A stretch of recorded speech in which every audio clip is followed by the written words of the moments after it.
In this video, we're waiting to make a left turn at this intersection. We can see there's one oncoming traffic vehicle here.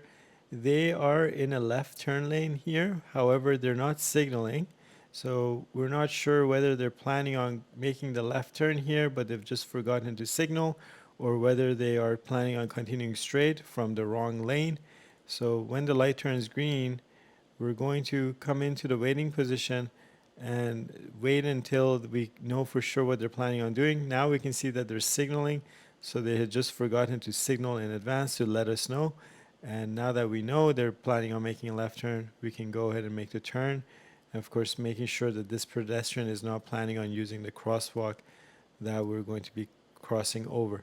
So this is another example of why it's so important to signal your intention, because other people are depending on the information you're providing to make their decisions on the road. So if you signal late while you're sitting that left turn lane, the people across from you might not know exactly what your game plan is.